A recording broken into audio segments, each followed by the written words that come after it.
que aparece en el libro de Apocalipsis, los dos testigos. El estudio de Apocalipsis es un estudio altamente lleno de símbolos y cuesta a veces entender alguna de la simbología del libro, pero vamos a tratar este día de aprender de esto. Vamos a ver qué dice la palabra. Apocalipsis 11:5. ¿Lo tiene, iglesia? Leamos la palabra en nombre del Padre, del Hijo y del Espíritu del Señor. Si alguno quiere dañarlos, sale fuego de la boca de ellos y devora a sus enemigos. Y si alguno quiere hacerles daño, debe morir él de la misma manera. Estos tienen poder para cerrar el cielo a fin de que no llueva en los días de su profecía. Y tienen poder sobre las aguas para convertirlas en sangre. Y para herir la tierra con toda, ¿qué dice? Plaga. Miren qué interesante. Cuantas veces quiera. 7. Cuando hayan acabado su testimonio, la bestia que sube del abismo hará guerra contra ellos y los vencerá y los matará. Veamos hasta ahí y oramos al Señor. Buen Dios y Padre que estás en los cielos, permítenos aprender, Señor, acerca del panorama profético. Permítenos, Señor, disfrutar de este mensaje y que hoy, Señor, esto nos sirva para edificar nuestra alma y para saber que tú tienes el control de todo. Gracias, Padre, por lo bueno que tú eres. En el nombre de Jesús, amén y amén. Puede tomar su asiento. Bien. Estamos estudiando una de las profecías del libro de Apocalipsis y es la que encontramos en el capítulo 11. Vamos a hacer una pequeña recopilación de información o un refrescamiento, llamémoslo así, de lo que vimos la semana pasada. El tema son los dos testigos. En la Biblia, en el Antiguo Testamento, vamos a hacer aquí una división. Antiguo Testamento y Nuevo Testamento. En el Antiguo Testamento, la profecía que encontramos de estos personajes llamados los dos testigos aparece en el libro de Zacarías. Y encontramos que aparecen como dos olivos. Encontramos que aparecen como los dos olivos. En el Antiguo Testamento, estos dos olivos tenían nombre. ¿Se recuerdan cómo se llamaban? No. Ajá, Jesúa, gracias, excelente, el sacerdote,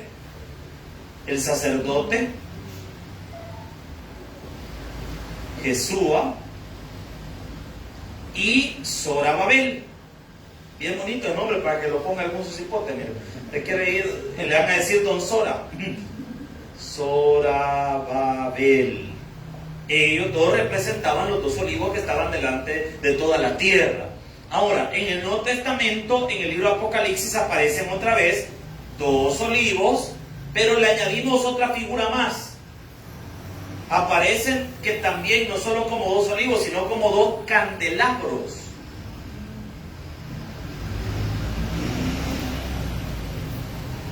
Y aquí entendemos que esto tiene que ver con esto. No son los mismos personajes, pero la función es la misma. ¿Cuál es la función? Dar testimonio de Dios y del poder del Señor. Amén. Esa es la función de ambos. Ok. Pero acá en el Nuevo Testamento nos encontramos con una gran interrogante. ¿Y cuál es esa gran interrogante? ¿Quiénes son?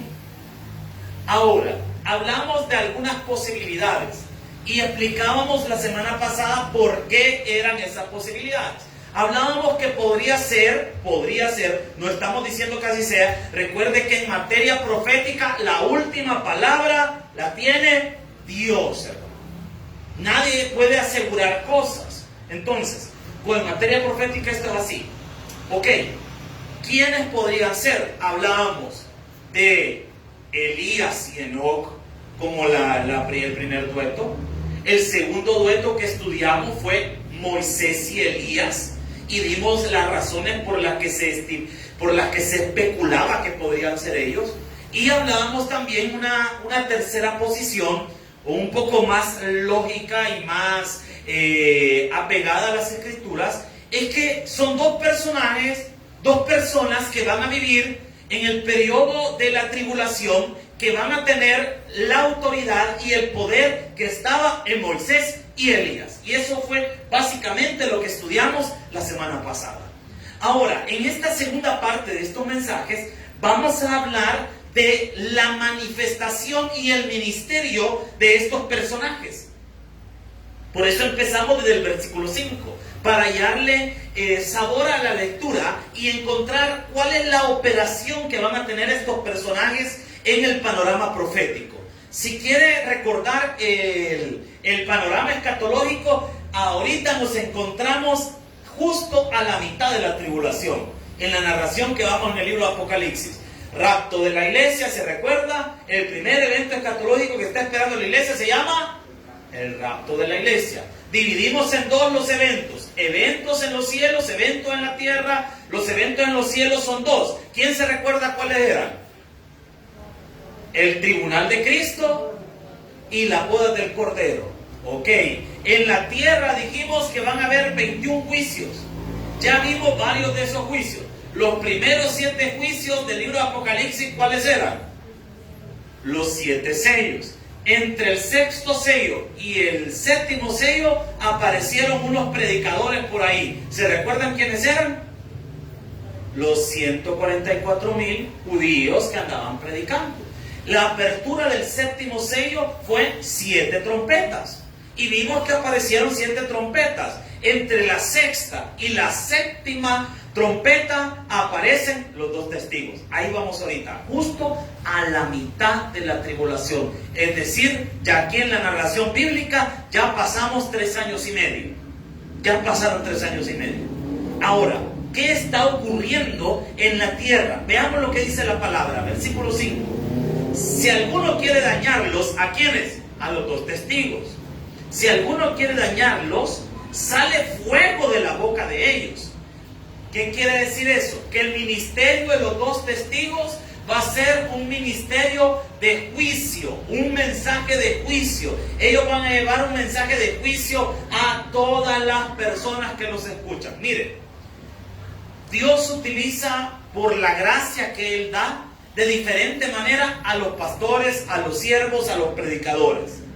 Por ejemplo, hay pastores que son muy buenos para animar la fe de la gente. ¿Ha escuchado usted predicadores que de repente usted los escucha y usted se siente motivado en fe al haber oído esa palabra que dijeron? Hay predicadores que Dios los usa para transformar la vida del hombre. ¿Por qué? Nos hablan a nuestros pecados y a nuestras debilidades, y uno siente como, ¿nunca ha sentido usted que llega a la iglesia y como que el pastor lo anduvo siguiendo en la semana? Porque cabal, ese día usted se peleó con su esposo y de eso habló el hombre. Pero como que lo hubieran chambreado, como que le hubieran ido a decir. Entonces Dios lo usa a esa persona para eso. Hay a otros que Dios usa para el ministerio de la enseñanza. Y se dice por ahí que todo pastor debe ser un maestro y debe enseñar la palabra de Dios. Entonces, estos 2 testigos van a ser usados de gran manera para hablarle a toda esa gente que no quiere nada con Dios. Y su mensaje va a ser fuerte, un mensaje de juicio. Y vea lo que dice la palabra: y devora a sus enemigos, y si alguno quiere hacerle daño, debe morir él de la misma manera. Imagínense qué poder van a tener estos siervos. ¿Por qué? Si alguien está planeando en hacerle daño, de la forma en que esa persona está planeando dañarlo, así va a morir esa persona. No, hombre, esa gente tiene autoridad de Dios. Es de menos si en el periodo del Apocalipsis estos van a andar predicando en toda Jerusalén y gritándole a la gente que se arrepientan, y la gente no lo va a querer escuchar. ¿No le ha pasado a usted cuando anda evangelizando que va en la calle y de repente la gente lo ve y le ve plante de alguien de iglesia y se esconde la gente? Porque algunos no quieren oír la palabra. Y usted llega, mire, me permite un minuto, adiós, adiós, y se le va la gente a uno, hermano. ¿Por qué? Porque hay personas que no quieren escuchar el mensaje. Y eso que estamos todavía en el periodo de la gracia. Ahora imagínense la tribulación. Hay un montón de gente que no quiere escuchar nada de Dios. Y para esa gente, obviamente estas personas van a ser no agradables y van a querer hacerle daño, pero no van a poder. Y vea qué interesante, versículo 6, voy avanzando. Versículo 6. Estos tienen poder para cerrar el cielo. Ojo con lo que dice. Vamos bien en la lectura, desde el versículo 6. Estos ¿Verdad que no dice este o uno? ¿Qué dice la Biblia? Estos, o sea que los dos. Porque aquí esto nos ayuda a entender mejor quiénes son estas personas o quiénes van a ser. Porque si fueran Moisés y Elías, el que cerró los cielos para que no hubiera lluvia, ¿quién fue? El profeta Elías, ¿sí o no? Cuando le profetizó a Acab que no iba a llover. ¿Quién fue el profeta usado por Dios para las 10 plagas de Egipto? Moisés. Si uno fuera Elías y otro fuera Moisés, entonces diría, uno de ellos tiene el poder para cerrar los cielos y el otro tiene el poder para crear plagas. Pero no dice así la lectura, como dice el libro. Estos, o sea que los dos pueden hacer lo mismo. Estos, los dos. Por eso es que no puede ser tampoco Moisés y Elías, sino que estamos hablando que van a ser dos personajes, dos personas que van a existir en el periodo de la tribulación y que van a tener la autoridad que tuvo Moisés y Elías, ambos. Porque vea lo que dice la palabra. Estos tienen poder para cerrar el cielo a fin de que no llueva en los días de su profecía. ¿Quién hizo eso? Elías. Y dice, y tienen poder sobre las aguas para convertirlas en, ¿qué dice? ¿Quién hizo eso en el Antiguo Testamento? Moisés. Pero aquí dice la Biblia que los dos van a poder hacer esto. Y vea lo que dice la palabra. Y tienen poder sobre las aguas para convertirlas en sangre y para herir a la tierra con toda plaga, cuantas veces quieran. Esto es una de las ocasiones interesantes de la Biblia donde vemos una manifestación de un don de poder a voluntad del que lo posee. Esto es muy extraño en la Biblia, porque cuando los dones espirituales se manifestaron en la iglesia, hay dos tipos de dones espirituales: los dones de poder y los dones de edificación. Pero aquí hay un detalle: usualmente el portador del don no tenía poder sobre el don, sino que el Espíritu Santo usaba a esta persona para hacer una proeza o un milagro o algo, pero no era voluntad del portador del don, sino voluntad del Espíritu Santo. Por ejemplo, el apóstol Pablo tuvo el don de sanidad. Lo vemos en el libro de los Hechos. En una ocasión dice la palabra de Dios que el apóstol Pablo estaba predicando, dice la Biblia que disertaba largamente. En buen salvadoreño se lo traduzco: aburría de tanto que hablaba, pues. Y de tanto que hablaba que se le durmió un hermano en el culto. Mira, andarse durmiendo en el culto es peligroso. No le va a pasar, ¿cómo es que se llamaba? Eutico, creo que se llamaba. Hay un libro de homilética que se llama Salvando a Eutico. Porque miren, el apóstol Pablo predicando y se le durmió. Y dice la palabra de Dios que se cayó y se murió. Así que no ande durmiendo en el culto, no es que se caiga. Vamos a terminar velando aquí con cenita y todo lo demás. Ahí le deja apagada, por favor. Mira, tremendo. Y dice la palabra de Dios que el apóstol Pablo corrió y comenzó a orar por el muchacho. Y dice la Biblia que volvió la vida a Eutico. Pero vemos un detalle interesante. Años más adelante, vemos que Timoteo está enfermo y Pablo le escribe en su primera carta, en la segunda, no me recuerdo bien, y le dice a Timoteo que tome un poquito de vino. No se alegren, hermano, para el dolor de estómago, porque en la antigüedad se creía que el vino tenía era como medicina, pues, para que me entienda, ¿verdad? Ay, ¿y usted por qué toma vino? Por medicamento, amado. No, hermano. Entonces, mire, Pablo le recomendó eso. Pregunto yo, si Pablo tenía el don de sanidad, ¿por qué no sanó a Timoteo? Lo veíamos ayer todavía en el estudio bíblico de Gálatas, que Pablo tenía una enfermedad, que le había pedido a Dios que lo sanara y no se sanaba. Porque los dones de poder siempre estuvieron ligados al poder y la obra del Espíritu Santo, no al profeta, sino al Espíritu Santo. Y el Espíritu Santo es el que decidía a quién sanar y a quién no sanar. Pero aquí vemos algo interesante. Estas personas van a tener un don de poder, de hacer milagros, y lo van a tener a voluntad de ellos. Porque dice la palabra de Dios, no lo digo yo, Y dice, cuantas veces quieran. ¿Quién? Ellos. Interesante, pues, porque es la primera vez en la Biblia que vemos algo así. El único que hacía milagros de esa forma a voluntad era Jesús. Pero ahí todos los siervos que usted ve en el Antiguo Testamento y en el Nuevo Testamento estaban sujetos a la operación y a la voluntad del Espíritu Santo. Interesante, anote ese detalle que sobresale de esto. Versículo 7.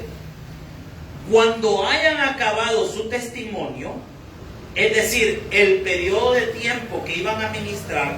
¿Cuál es el periodo de tiempo que iban a ministrar? Alguien que me lee el versículo 3 del capítulo 11 para que veamos cuánto tiempo iban a ministrar.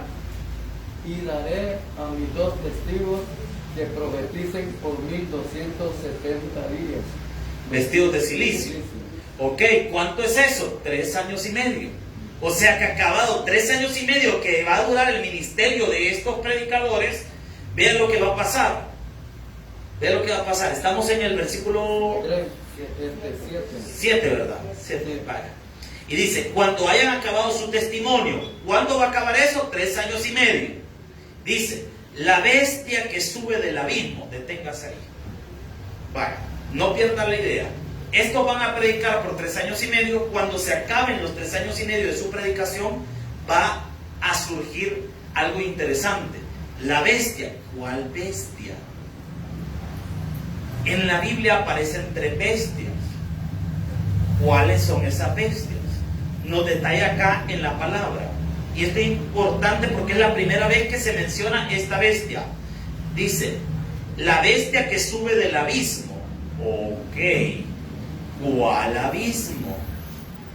Alguien que lea por favor Judas versículo 6. Judas solo tiene un capítulo. Por eso digo versículo 6 de una vez, porque solo tiene un capítulo. Judas. Está a la par de Apocalipsis. Judas 6. ¿Alguien que lo lea por favor? 6. ¿Alguien que lo lea? Solo una persona, por favor. Y a los ángeles que no guardaron su dignidad, sino que abandonaron su propia morada, los ha guardado bajo oscuridad en prisiones eternas para el juicio del gran día.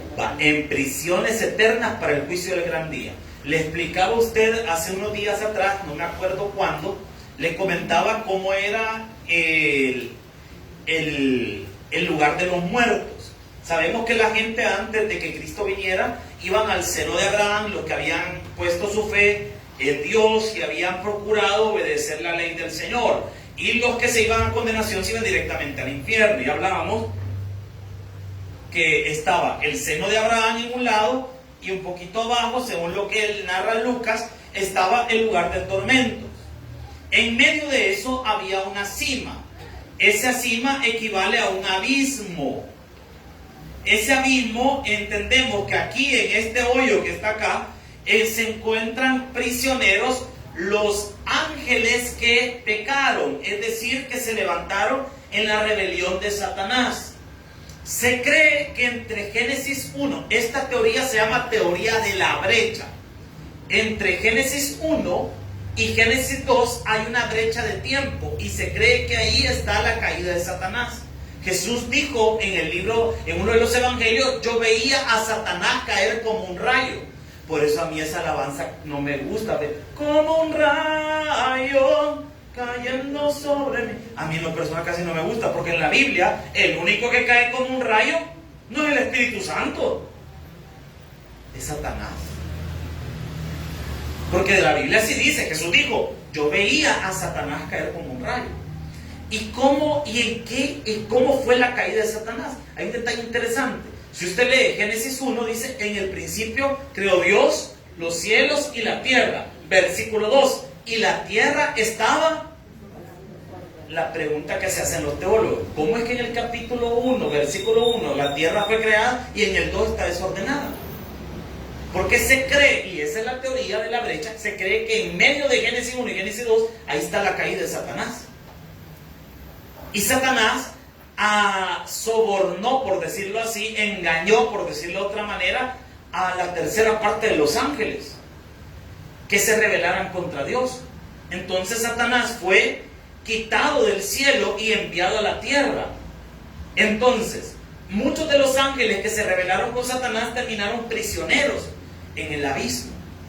Y aquí está el detalle. La bestia que sale del abismo, es decir, que sale de aquí, esa bestia entendemos que es el anticristo. O sea que el que va a hacer guerra contra los dos testigos que se va a levantar, que estamos leyendo ahí, es el anticristo. Y ese anticristo tiene algunas características que encontramos en la Biblia. Vamos a leer algunas de ellas solo por cuestión de tiempo. Cuando leamos el capítulo 13 de Apocalipsis, ahí vamos a ahondar más en la personalidad de esta bestia que es el anticristo. La otra bestia es el falso profeta y la otra bestia es el satanudo, la trinidad satánica. Ahora, acompáñenme por favor a Daniel capítulo 11, versículo 36.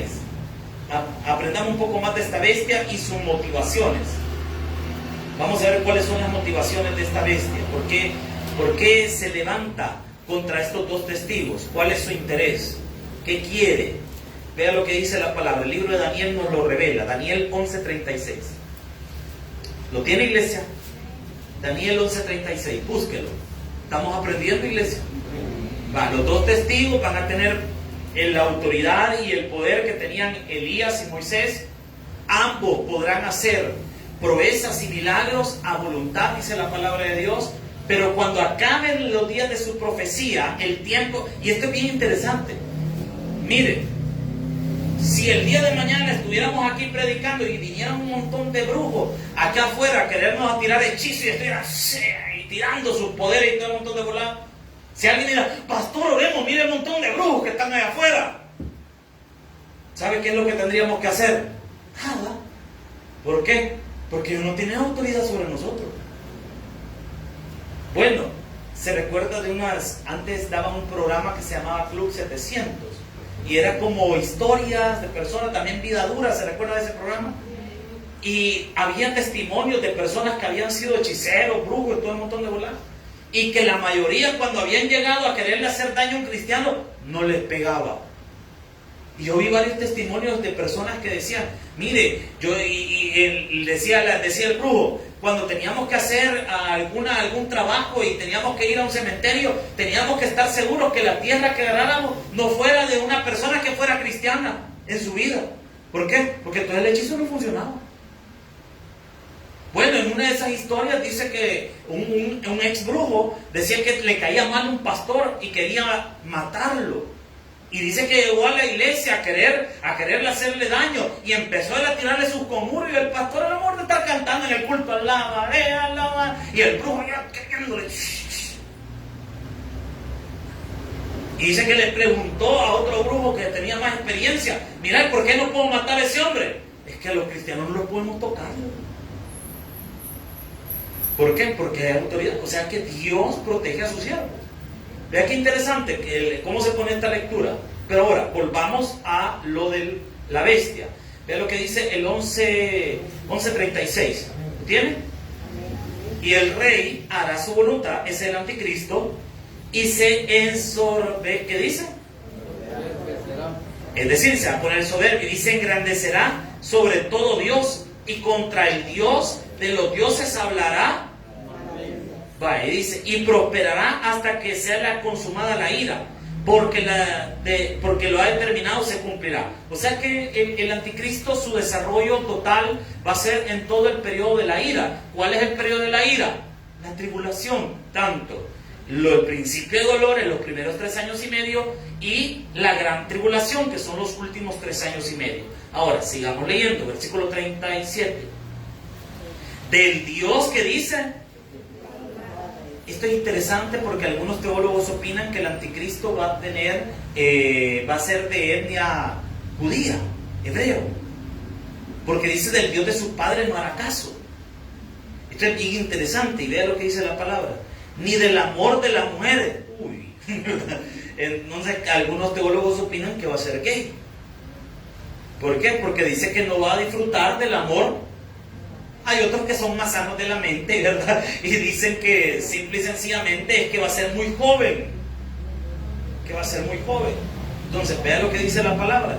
Ni respetará a Dios alguno, porque sobre todos se engrandecerá, mas honrará en su lugar al Dios de las fortalezas, Dios que sus padres no conocieron, y lo honrará con oro y plata, con piedras preciosas y con cosas de gran precio. O sea, que mire qué interesante. Esa es parte de las motivaciones que tiene el anticristo. Podríamos señalar la siguiente. Como la primera, podríamos poner: el anticristo no está motivado a adorar a otra cosa que no sea el mismo.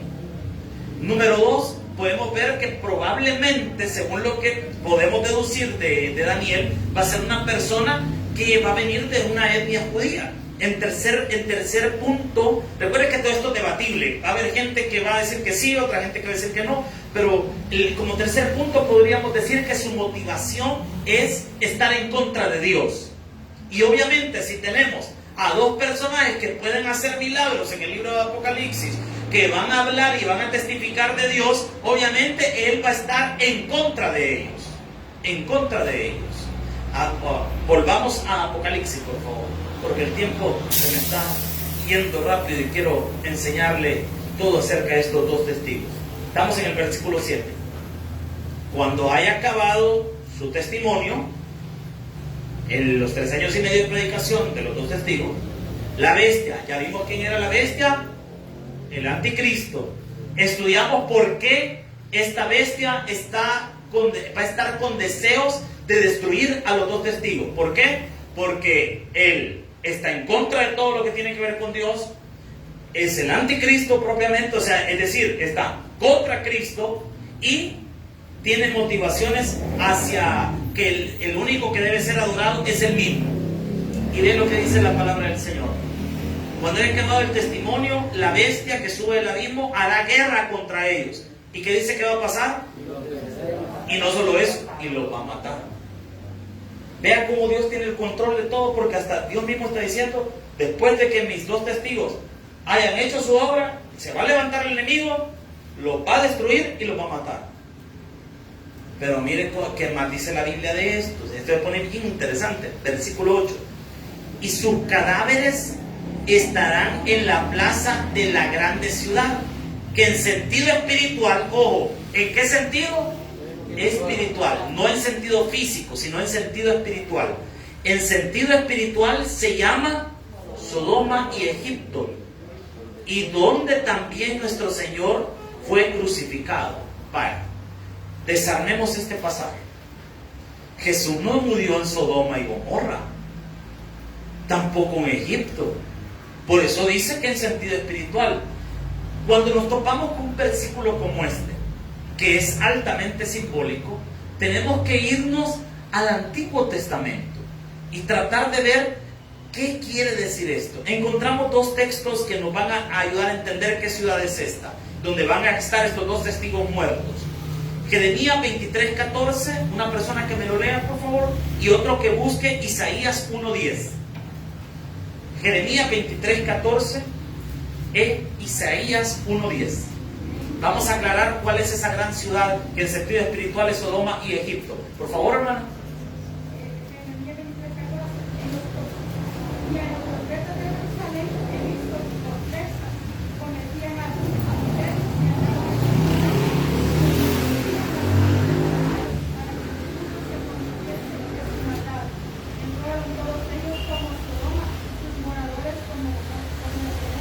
Oiga lo que dice la Biblia ahí. En Jeremías 23:14 dice el Señor que le está hablando a los profetas de Israel, a los profetas de Jerusalén, y que la gente de Israel y de Jerusalén ha cometido tantos pecados que Dios los ve como gente de Sodoma y Gomorra. ¿Se recuerda de qué era la ciudad de Sodoma y Gomorra? En el Antiguo Testamento nosotros encontramos en el libro de Génesis que habían dos ciudades llamadas Sodoma y Gomorra. En esas ciudades fue la primera ciudad donde toda esta cuestión de la depravación sexual se llevó al tope. Y las personas de Sodoma y Gomorra eran depravadas. Bueno, imagínense en la palabra de Dios que aparece que cuando Dios envió ángeles a salvar a Lot de esa ciudad, recuerde que Lot era familiar de Abraham. Entonces, cuando mandó Dios a la ciudad a rescatar a Lot, unos ángeles, los depravados de la ciudad de Sodoma y Gomorra. Dice la Biblia que estaban detrás de los ángeles y los querían violar. Los querían violar. Imagínense que tan perverso estaba ese lugar que Lot tuvo que encerrar a los ángeles en su casa y decirles a la gente, toda la gente estaba allá afuera y le decía, sacarlos, queremos conocerlos. Ya le expliqué a usted que en la Biblia el término conocerlo es presentarse, ¿verdad? Muy buenas tardes, soy fulano de tal. Muy buenas tardes, soy sultán. No. En la Biblia, en el Antiguo Testamento, conocer quiere decir relaciones sexuales. Querían violarlos. Era una ciudad completamente depravada. Que Dios destruyó esas ciudades. Por cierto, sacan petróleo de esa zona. O sea que todo el montón de perversas no sirven para encender la gasolina, hermano. Terrible. La destruyó completamente a la ciudad. Pero Dios compara el comportamiento de Jerusalén en la época del profeta Jeremías como el que estaba en Sodoma y Gomorra. Una de las señales de la depravación en la vida de los seres humanos es la depravación sexual. Una señal de que alguien se ha apartado de Dios es la depravación sexual. Esa es una señal, es una alerta. Miren, no estamos lejos de eso. Estamos en una época donde la depravación sexual está al borde. Al borde. Usted puede ver, mire, si sus hijos usan redes sociales, especialmente redes como TikTok y todo eso, mire lo que ellos tienen, al acceso que tienen contenido, al contenido que tienen acceso sus hijos. Hay que tener cuidado. Sumamente cuidado. Mire, mi esposa me insistió de que yo abra TikTok, que mire, que no sé qué. Y lo abrí. Y lo primero que me apareció en esa red social, ¿sabe qué fue? Mujeres chulonas. Fue lo primero que me apareció. Y yo le dije a mi esposa, gracias. Mire, le dije, no, hombre, que hay que apagar este volado. Porque lo primero, y yo le dije a mi esposa, mire, le digo, disculpe, pero lo primero que me apareció fue, no pensar que lo andaba buscando yo, ¿va? Pero mire, lo primero que me apareció fue esto. Es que eso sale, pero mire, a la medida que usted empieza a buscar su contenido de preferencia, es decir, usted, por ejemplo, quiere buscar contenido de iglesia y todo eso, se van quitando las chulonas, me dice. Imagínense qué tan perverso está el mundo. Imagínense que su hijo abra eso. ¿Qué va a ser lo primero con lo que se va a encontrar sus hijos? Con mujeres desnudas, con caballeros desnudos bailando. Mami, ¿qué está? Usted le pregunta a su niña, hija, ¿qué está viendo? Ahorita entretenida en el TikTok. Pues sí, pero ¿qué está viendo? ¿Algún su bicho pelado ahí? Y dijo, ¿qué está viendo usted? Aquí viendo los TikTok del pastor. No, hermano. ¿Qué le quiero decir con eso? La depravación está al borde. Pregunto yo, por ejemplo, si usted ve, ¿por qué contratan edecanes para promocionar llantas? Dígame usted en la lógica, ¿qué tiene que ver la llanta con la mujer a la par de la llanta? Está bien que lo contrataran a uno que está un poquito relleno, yo entiendo la referencia, ¿verdad? Llanta, está bien. Está bien, ¿se recuerdan ustedes de Michelin? ¿Me entiende? Tiene que ver con la llanta. Pero dígame usted que tiene que ver la cipota taconuda con la llanta. La extrema sexualización que se ha dado en nuestra época. No sé si existe la palabra, me la estoy inventando. Todo tiene que ver con el ambiente sexual ahora. Y el porpanteo hacia la depravación sexual. Porpanteo. Con todo este montón de cosas que se han dado, que ahora es increíble todos los acuerdos que se dan para relaciones. Ya ni sé de tanto nombre que se han inventado ahora. Nosotros estamos en un acuerdo asexual y que no sé qué, amigo se llama eso usted. Pero ahora le llaman acuerdos asexuales, que vivimos juntos, vivimos en la misma casa, pero él tiene su pareja, yo tengo mi pareja y convivimos. Hermano, es terrible toda la depravación que se está dando. Y eso que todavía no estamos en la tribulación, pero en el periodo de la tribulación eso va a ser peor todavía. La sexualización, terrible. Por eso es que, es más, no nos vayamos lejos, allá por el 2011, 2012, por ahí, la mayor marcha de homosexuales en el mundo, ¿sabe usted a dónde se dio? Búsquelo en Google, mayor concentración, marcha gay, búsquelo. ¿Sabe dónde fue? En Israel, en Jerusalén. ¿Sabe qué le estaba tirando el diablo en ese momento a Dios? Mira tu ciudad, mira lo que hago con tu ciudad. Por eso es que después vemos que en el libro de Apocalipsis la señalan a Jerusalén, la comparan ¿con qué? Con Sodoma. Y esto ya fue en el Antiguo Testamento también. ¿Alguien que lea Isaías 1:10?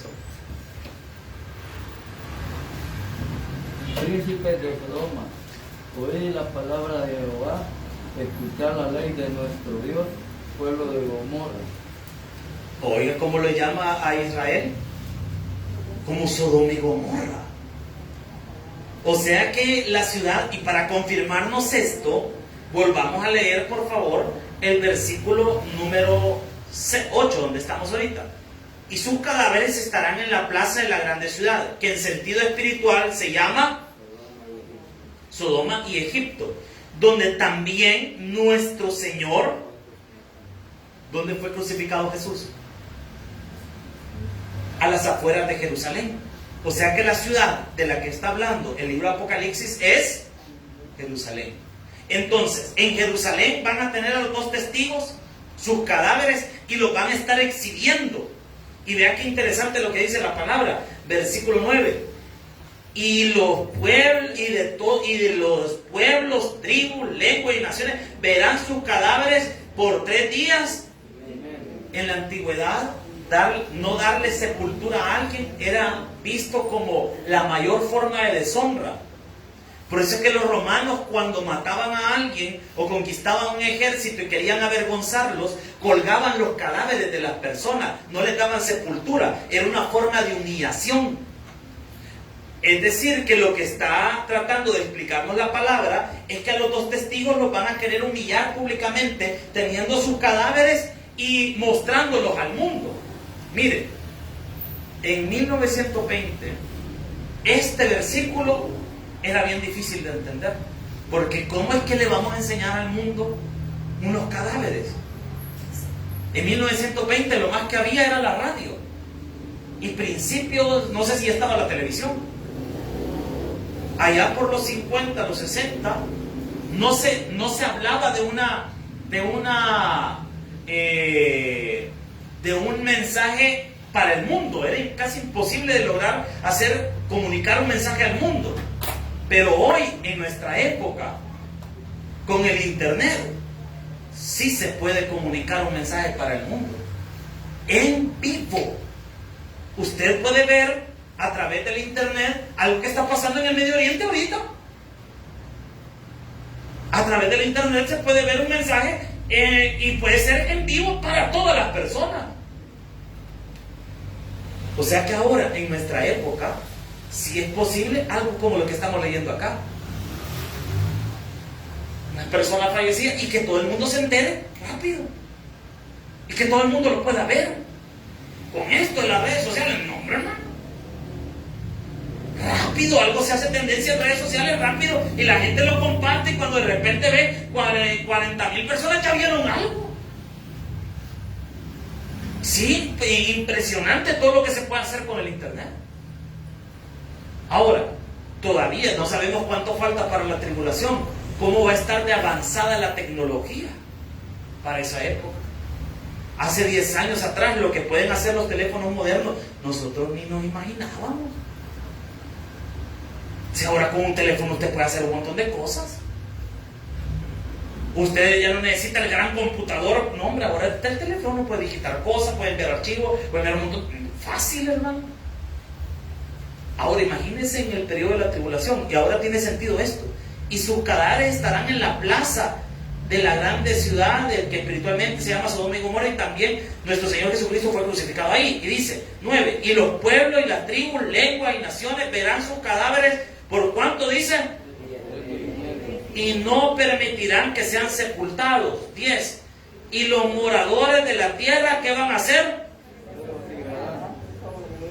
Imagínense, hermano, que toda la gente va a estar alegre de que se murieron.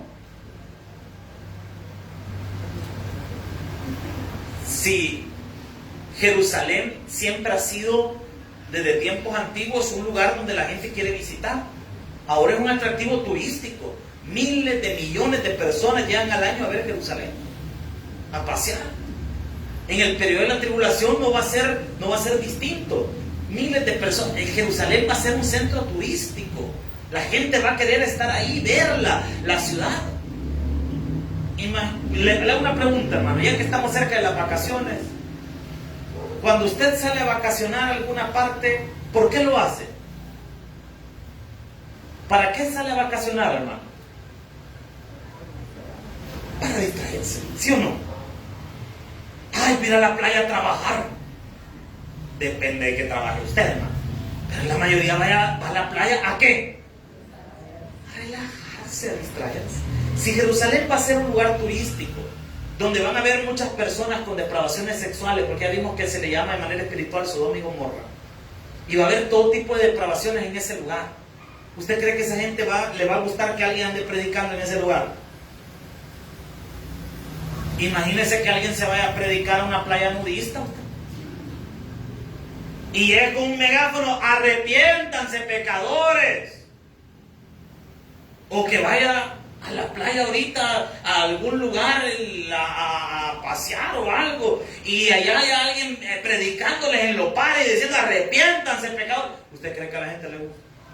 Bueno, el pastor Borja de la Central, los días viernes se va a meter a los pares a predicarle a la gente.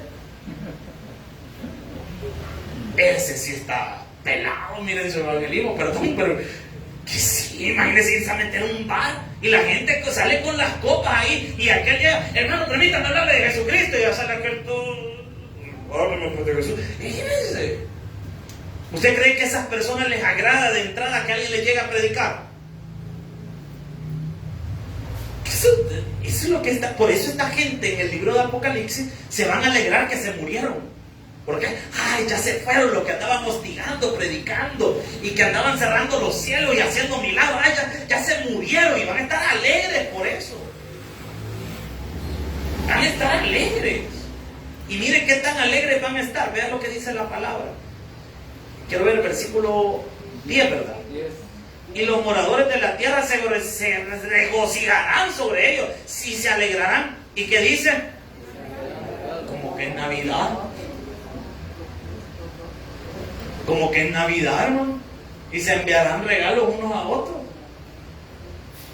No, con esto aclaro, no estoy diciendo que va a ser en Navidad. Los dos testigos van a morir en Navidad porque van a enviar regalos entre... No, hermano, estoy diciendo eso. Sino de que tan alegre que va a estar esta gente, que hasta regalos se van a enviar unos con otros.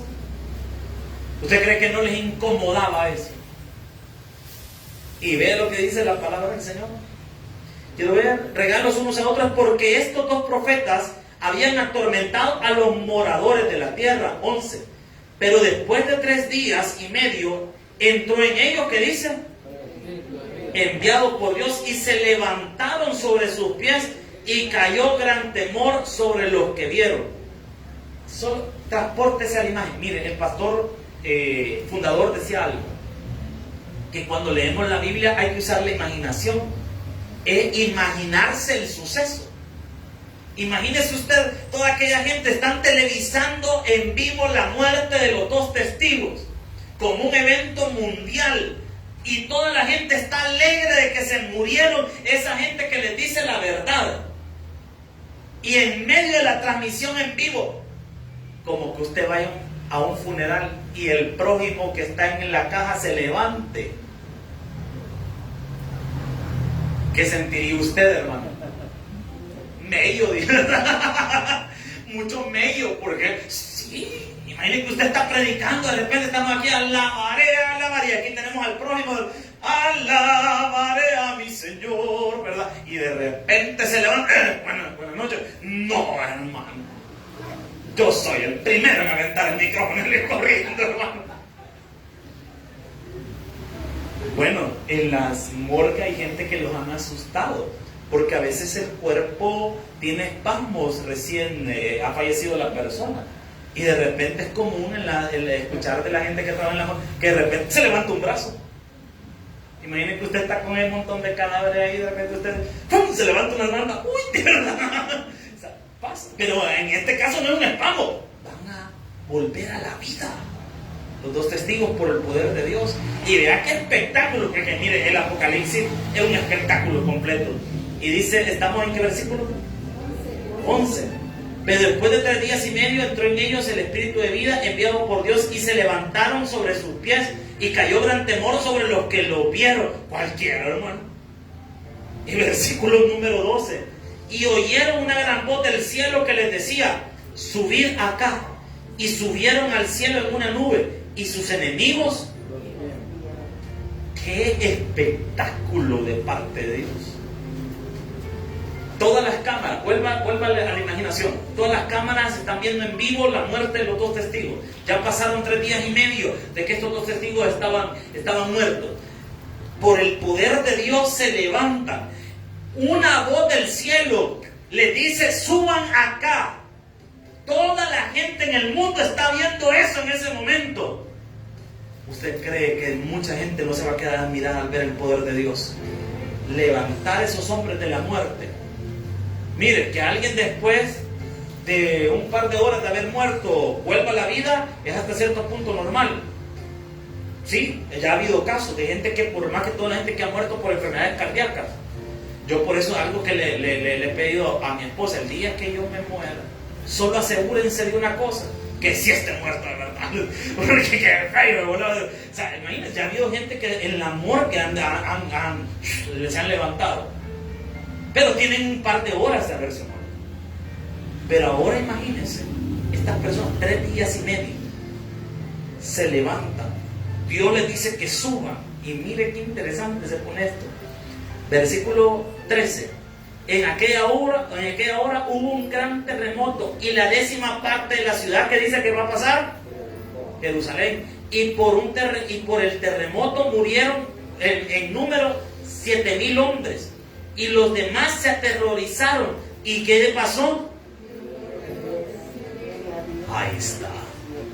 Dieron gloria a Dios. ¿Por qué? Al ver esa gente que se levantó mucho tiempo, gloria a Dios.